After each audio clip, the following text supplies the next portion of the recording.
앞서 전해드린 것처럼 내란 특검이 청구했던 한덕수 전 국무총리에 대한 구속영장이 기각됐습니다. 법원은 사실관계에 대한 법적 다툼의 소지가 있다라고 판단을 했는데요.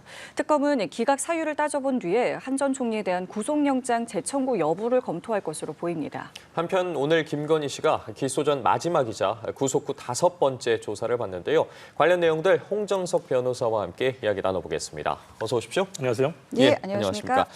네, 먼저 법원이 어제 한덕수 전 국무총리에 대한 구속영장을 기각했습니다. 한 전 총리가 구속영장 실질 심사를 마치고 나온 지 5시간 만에 이제 결과가 나왔는데 기각의 이유도 짚어주시고 또 어느 정도 예상됐던 결과라고 봐야겠습니까? 어제 나온 기각의 이유를 봤을 때는 사실상 완패에 가까운 결정이다 이렇게 보실 수 있을 것 같습니다. 왜냐하면 구속 사유에 해당하는 부분들이 전부 다 부인이 됐습니다. 보통 구속영장이 기각될 경우에는 증거인멸의 가능성이 없다든지 도주의 우려가 없다든지 그 정도 선에서 결정문이 나오게 되는데 어제 결정문은 이례적으로 굉장히 내용이 좀 많았다 이렇게 보시면 될 것 같고 하나씩 짚어보면 아까 말씀하신 것처럼 지금 굉장히 중요한 사실관계와 법적 평가가 다툼의 여지가 크다. 이 부분을 가장 중요하게 설시를 했습니다.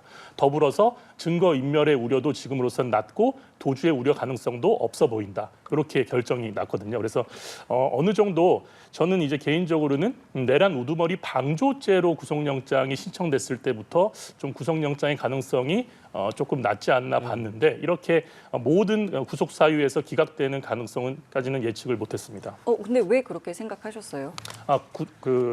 이 방조라는 그 법적 의미가 굉장히 해석이 여러 가지로 나눌 수도 있고 뒷부분에서 말씀드리겠지만 이 방조에 대해서 성립 요건들에 대해서 지금 한덕수 전 총리의 사실관계들이 명확하게 밝혀졌다 이렇게 보기가 어려운 상태이기 때문에 다른 이상민 전 장관이나 이런 부분들과는 다른 죄로 의율이 됐는데 이 부분에서 약간의 그런 가능성이 기존과는 좀 다를 수 있다 이런 판단을 했습니다.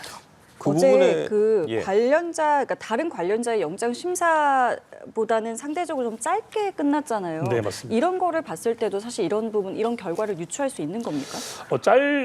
시간이 짧았다고 해서 가능성을 유추하기는 어렵고요. 시간이 짧았던 이유는 제가 볼 때는 한덕수 전 총리의 그 영장에 있는 사실관계나 범죄 사실들이 사실 윤석열 전 대통령의 구속영장 심사 당시의 사실관계들과 매우 많이 겹치는 부분들이 있기 때문에 담당 판사로서는 그 부분에 대해서 파악이 잘 되어 있었을 것이고 이 부분에 대해서 그래서 사실관계를 대부분 넘어갔을 가능성이 높기 때문에 심사의 시간은 짧아질 수밖에 없었다. 이렇게 보시는 게 맞을 것 같습니다. 그리고 앞서 말씀해 주셨던 부분에 대해서 구체적으로 짚어보자면 특검이 지금 한덕수 전 총리가 비상계엄에 일부 가담했거나 방조했다고 주장하는 게 지금 CCTV 속에 나온 이상민 전 장관과 나중에 이제 본인 주머니 속에서 발견했다고 하는 문건을 사실 같이 보고 있었다라는 부분이지 않겠습니까? 네. 그 부분에 있어서 같이 문건을 봤던 이상민 전 장관 같은 경우에는 구속이 됐고 한덕수 전 총리 같은 경우에는 구속을 피했습니다. 네. 말씀해 주신 것처럼 그 방조, 이상민 전 장관 같은 경우에는 내란 중요 임무 종사의 혐의가 적용이 됐고 한덕수 전 국무총리 같은 경우에는 이 부분과 내란 우두머리 방조 혐의를 특검이 고심을 하다가 결국에는 후자를 택했다라는 이야기가 전해지는데 구체적으로 좀 짚어보면 좋을 것 같습니다. 예, 조금 사실관계를 이제 덧붙여서 설명을 드리면 지난 12월 3일에 김용현, 이상민, 한덕수 같이 모여 있었던 것 사실입니다. 그래서 국무회의가 개최된 것도 사실이고요. 그래서 이 자리에서 국무회의가 진행되고 거기에 참여한 사실관계까지는 똑같지 않습니까? 네. 그 이후에 두 가지 큰 차이점이 있습니다. 한덕수 전 총리는 윤석열 전 대통령의 구속영장에도 기재가 되어 있는데 비상계엄이 실제적 절차적 요건에 부합하지 않는다고 해서 반대를 했다고 특검 측에서도 구속영장에 그렇게 적시를 했습니다. 반면에 이상민 전 장관은 이런 얘기가 전혀 없었죠. 두 번째 큰 차이점은 행위에서 나옵니다. 이상민 전 장관은 중요 임무 종사자가 된 이유가 비상계엄 당일날 윤 전 대통령의 지시로 언론사의 단전 단수를 지시하고 이것이 이행이 됩니다. 따라서 한덕수 전 총리는 실제로 어떤 윤 전 대통령에게 지시를 받아서 비상계엄에 포함이 되는 행위를 한 사실이 없다. 이 부분이 또 가장 큰 차이점이기 때문에 이상민 전 장관은 중요 임무 종사자로 구속영장이 발부될 가능성이 이 요건 사실에 부합하는 내용들이 있는 것이고 예. 한덕수 전 총리는 중요 임무 종사자로서 어떠한 행위를 했다고 특검도 특정할 만한 행위가 없기 때문에 방조범으로 봤는데 아까 말씀드린 방조범에 대해서 간단히 설명을 드리면 방조범이 성립하려면 그 정범, 즉 윤석열 전 대통령의 내란 행위 실현과 밀접한 연관성이 있어야 됩니다. 그런데 그 국무회의에서 적극적으로 내란 행위를 반대하지 않았다거나 결국 내란 행위 발표를 저지하지 못했다. 이런 행위들은 사실 그 내란 행위와 밀접한 관련성이 있다. 이렇게 보기는 또 법적인 해석이 다양할 수 있거든요. 그리고 결정적으로는 우리 대법원 판례에서는 방조범의 경우에 이런 정범의 그런 범죄 실현에 있어서 단순히 도와준 데 지나지 않는다면 방조범으로 처벌할 수 없다라고 판례는 보고 있기 때문에 이런저런 법적인 해석이 다양하기 때문에 어제 법원에서도 이런 법적 해석의 다양성을 가능성을 열어두고서 구속영장을 기각한 것으로 보입니다. 그럼 제가 항상 궁금한 게 이 방조라는 게 적용이 되려면, 그러니까 적용이 되지 않으려면 막았어야 한다. 이러면 이제 방조가 적용이 안 되는 거고, 만약에 막으려고 했지만 막지 못했다. 이러면은 방조인 겁니까? 아니, 방조는 막아야 되는 의무가 있는 건 아닙니다. 방조라는 것은 예. 그 범죄자의 행위에 대해서 내가 어느 정도 아까 말씀드렸다시피 기여 행위가 있어야 됩니다. 밀접한 연관성이 있고 기여 행위가 있어야 되는데 네. 말씀하신 것처럼 그냥 나는 가만히 있었다. 그런데 그게 도덕적으로 비난을 받을 수 있거나 무능력에 대해서 비난을 받을 수는 있겠죠. 근데 그런 부분과 방조와는 조금 차이가 있다. 이렇게 보시는 게 좋을 것 같습니다. 그리고 어제 이제 한덕수 전 총리가 지금 앞선 특검의 조사에서도 그렇고요. 윤 전 대통령의 앞선 탄핵 심판에서와 다르게 진술을 바꾼 부분이 있지 않았겠습니까? 이 부분과 관련해서 탄핵 심판에서는 한덕수 전 총리가 선포문을 받은 적이 없다라고 이야기를 했는데 특검에서는 탄핵 심판을 나와서 관련된 이야기를 바꾼 부분, 위증한 부분에 대해서 영장에 적시를 했습니다. 예. 그렇다면 이 부분은 크게 고려가 되지 않은 겁니까? 이 부분에 대해서는 이제 한덕수 전 총리와 변호인 측에서 굉장히 전략을 잘 세웠다. 이렇게 보시면 좋을 것 같은 것이 법원의 기각 결정문에도 나와 있듯이 사실관계와 법적 평가에 대해서는 다툼이 여지가 있다는 것을 한덕수 전 총리도 알았을 것입니다. 그리고 도주의 우려도 본인의 나이나 지금 상황을 봤을 때 충분히 법원에서 인정하지 않을 것이라는 것을 인식하고 마지막 남은 하나의 고리가 뭐냐?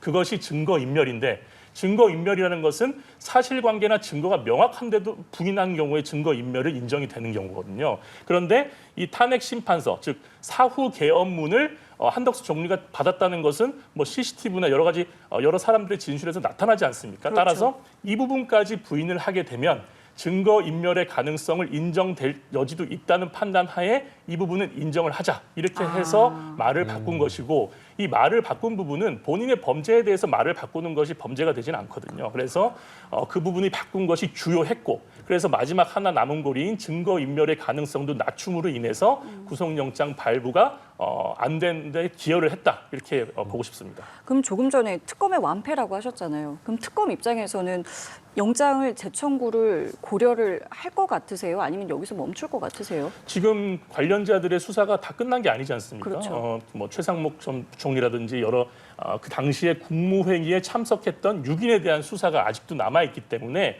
지금 단계에서 영장 청구를 포기하기엔 이르고요. 아까 말씀드린 것처럼 이것을 단순 방조범으로 볼 것인지 아까 말씀드린 것처럼 한덕수 전 총리의 어떠한 행위를 찾아내고 증거를 찾아내서 주요 임무 종사자로 의율을 할 수 있는지를 종합적으로 검토한 이후에 영장 청구를 판단할 것으로 보입니다. 지금 앞서 언급해 주신 것처럼 다른 국무위원들의 조사와 관련된 부분 말씀을 해 주셨는데 내란 방조 혐의에 대해서 국무위원에 대한 법원이 판단을 내는 게 어쨌든 한 전 총리가 이번이 처음이었습니다.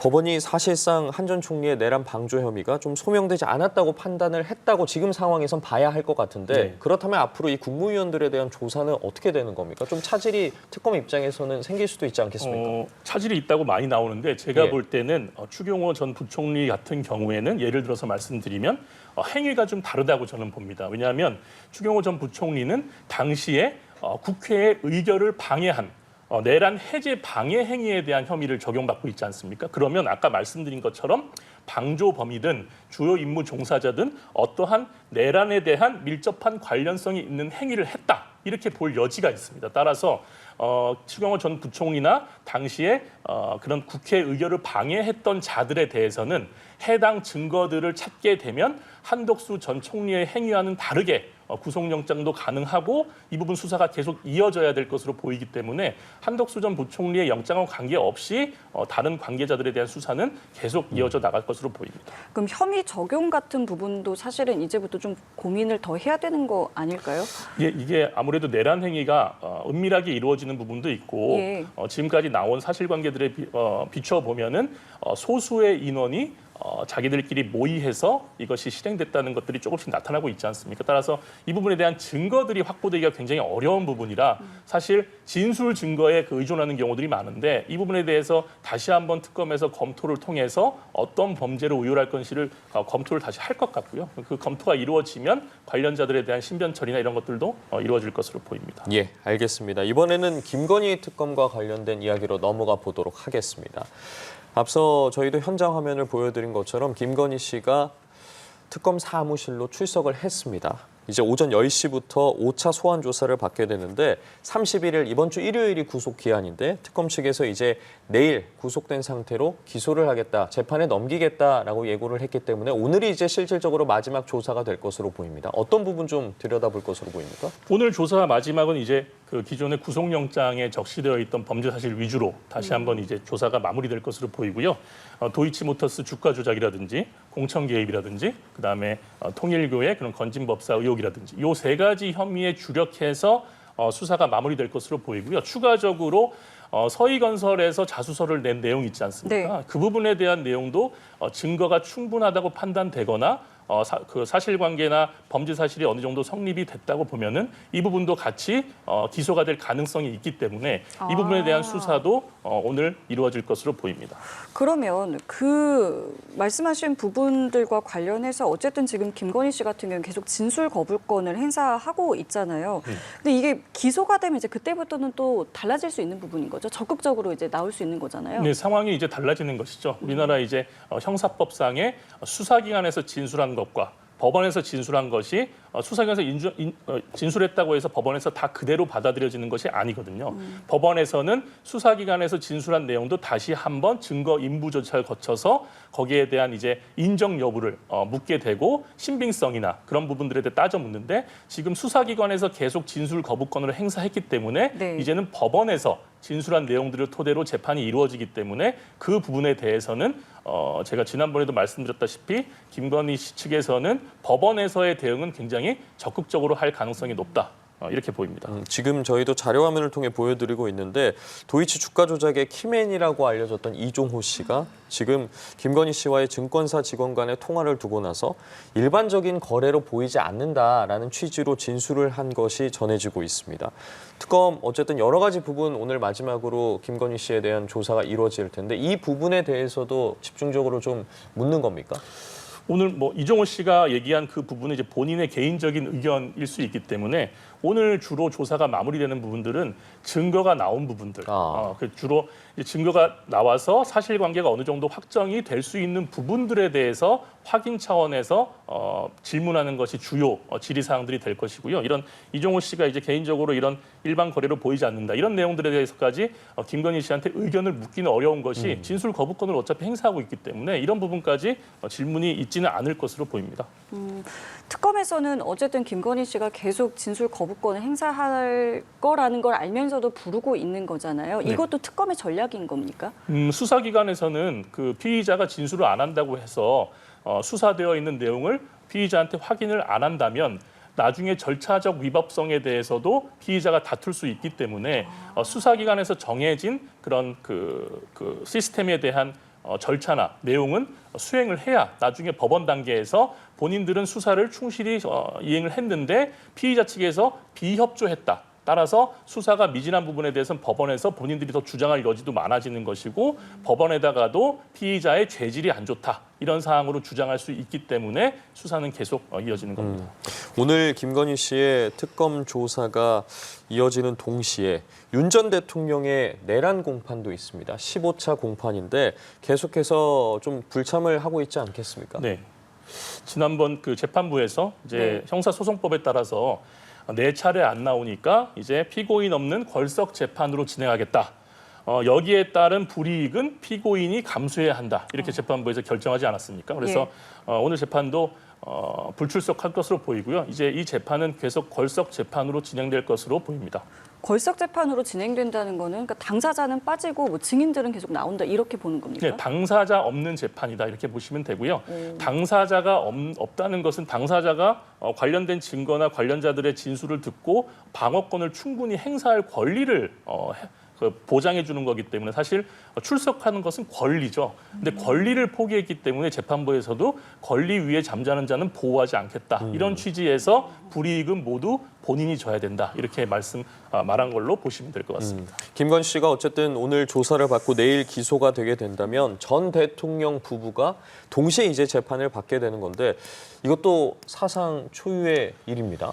예, 사상 초유의 일이고 사실 김건희 씨의 공소 사실 이제 봐야 되겠지만 중에 윤석열 전 대통령과 공범 관계에 있는 범죄 사실이 적시될 가능성이 매우 높기 때문에 한 재판부에 동시에 출석할 가능성도 배제할 수 없기 때문에 이것도 사상 초유의 일로 보시면 될 것 같습니다. 서로의 재판이 좀 영향을 주기도 하는 겁니까? 어떻습니까? 이 부분은? 아까 말씀드린 공범 관계에 있는 재판이라면 뭐 영향을 미칠 가능성도 있죠. 왜냐하면 그러니까 가족 관계가 아니라면 이제 재판을 받게 되면 사실 진술이 바뀔 가능성도 있지 않습니까? 뭐 지금까지는 굉장히 친한 사이라서 이제 서로 진술을 이제 도와주는 측면이 있었다면 실제 재판까지 가게 되면 그런 경우가 이어지기는 쉽지 않거든요. 근데 이런 가족 관계, 특히 전 대통령의 부부 관계에서 어떠한 영향을 미칠지에 대해서는 사실 예상도 힘들기 때문에 실제로 지켜보시는 것이 좋을 것 같습니다. 어제 그리고 김건희 특검에서는 권성동 의원을 불러서 조사를 했습니다. 피의자 신분이었습니다. 네. 이게 특검에서 부를 때 보면 참고인 신분이 있고 피의자 신분이 있잖아요. 네. 권성동 의원을 피의자 신분으로 불렀다는 건 어떤 의미입니까? 피의자 신분으로 불렀다는 것은 이제 두 가지 경우인데요. 말씀하신 것처럼 범죄 사실이 어떠한 증거들을 통해서 어느 정도 소명이 되는 경우에는 피의자로 입건을 하고요. 그리고 일반 고소 고발 사건에서 고소를 당하게 되면 기본적으로 피의자로 입건이 됩니다. 따라서 이 경우가 어떤 경우에 해당하는지는 제가 자세히 모르겠지만 지금까지 나온 증거들의 비추어 봤을 때 그런 윤영호 씨와 통일교의 녹취라든지 전성배 씨 건진법사의 문자라든지 이런 것들로 봤을 때 특검에서는 범죄 사실이 어느 정도 특정될 수 있다고 봐서 피의자로 입건해서 소환한 것으로 보입니다. 지금 권성동 의원이 출석을 할 때도 그렇고요. 조사를 받고 나올 때도 그렇고 취재 기자들에게 질문을 굉장히 많이 받았습니다. 뭐 여러 혐의를 비롯해서 뭐 통일교 측과 관련된 부분 질문을 받고 나서 답을 피하기도 했지만 조사 잘 받았다라는 답변과 함께 뭐 여러 질문에 그런 사실이 없다라고 답했습니다. 이 부분과 관련해서는 좀 어떻게 봐야겠습니까? 지금 이 조사를 받고 있는 시점에서 권성동 의원의 취재진에 대한 답변이랄까요? 취재진에 대한 답변이 어떠한 큰 의미를 갖는다고 보기는 어려울 것 같고요. 이제 본인의 지금 범죄 사실을 전부 부인하고 있지 않습니까? 그렇죠. 따라서 부인하는 데 대한 약간 여론에 대한 호소라든지 정치인으로서의 그런 시그널 멘트로 보이고요. 그 부분이 이제 수사기관에 어떠한 영향을 크게 미친다고는 보기 어려울 것 같습니다. 다만 본인이 그런 적극적으로 본인의 범죄 사실을 부인하고 오늘 말한 내용이 이 부분에 대해서 자신감을 가지고 말하기 위한 측면에서 그렇게 취재진에게 말한 것으로 보입니다. 어제 꽤 오래 조사를 받았습니다. 13시간 넘게 조사를 받았는데 이렇게 되면은 한 차례 더 뭐 추가 소환을 할지 여부를 이제 특검이 결정을 해야 되는 거잖아요. 보통 네. 어떤 걸 놓고 이제 추가 소환을 결정하게 되는 겁니까? 어제 50페이지 상당의 질의서를 다 소화를 했다고 특검 측에서도 얘기했고 네. 권성동 의원 측에서도 조사 잘 받았다 이렇게 얘기하지 적극적으로 또 않았습니까? 얘기했다고 그래서 하더라고요. 준비된 사실관계나 증거관계에 대해서는 대부분 이제 조사가 이루어진 것으로 보이고요. 다만 거기에 대한 답변이 특검 측에서는 증거와 부합하는지 부합하지 않는지 그리고 다른 진술자들의 진술과 얼마나 차이가 나는지 이런 것들에 대한 이제 분석 작업에 들어가겠죠. 이렇게 분석한 이후에 결정적인 증거에 대해서도 부인을 했거나 그래서 본인들이 기소하기에 충분한 내용이 확보가 됐다고 싶으면은 더 이상 안 부를 가능성도 있는데 추가적으로 뭐 신변 처리를 하거나 기소를 하기 위한 준비 단계에서 조사가 좀 미진한 부분이 있다. 그러면 한 차례 정도 더 부를 가능성이 있어 보입니다. 지금 다른 이들의 진술에 대한 언급을 해주셨는데 관련돼서 뭐 구속 기소된 통일교 전 세계본부장이라던가 지금 불법 정치자금 1억 원을 수수한 혐의를 받고 있는데 그렇다면 만약에 권성동 의원을 다시 부른다면 대질 신문을 할 가능성도 있는 겁니까?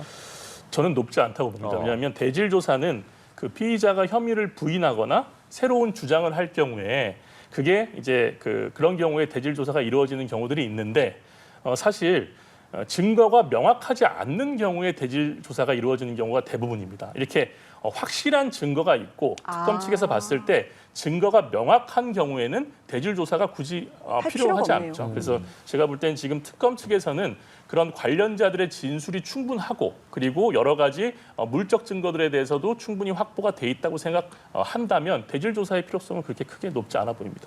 자, 그리고 특검에서는 그 국민의힘 당사 압수수색에 대해서 다시 할 거다라는 입장을 밝혔는데 보시기에 언제쯤, 그러니까 어떤 시점에 이것을 다시 할 것 같으세요?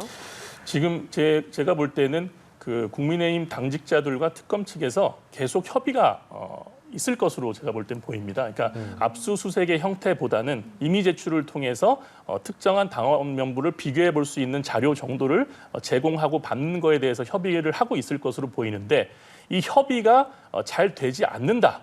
그렇다면 그 협의가 깨어지는 시점에 다시 압수수색 영장을 발부받아서 집행에 나설 것으로 보입니다. 왜냐하면 이 부분 사실관계에 대해서는 지금 확인의 필요성이 굉장히 크지 않습니까? 지금 권성동 의원 문제도 있고 여러 가지 김건희 씨에 대한 혐의의 관련성이 많기 때문에 개인정보법 위반 사유로 지금 국민의힘 쪽에서는 주장하고 있는데 특검 측에서는 그 부분에 대해서 가장 오해나 위법성을 최소화하기 위한 방안을 찾아서 압수수색에 대해서 범위를 축소해서 선택과 집중적으로 재신청할 것으로 보입니다. 알겠습니다. 상황 좀 지켜보도록 하겠고요. 지금까지 특검 수사 상황과 관련해서 홍정석 변호사와 이야기 나눠봤습니다. 말씀 고맙습니다. 감사합니다. 감사합니다.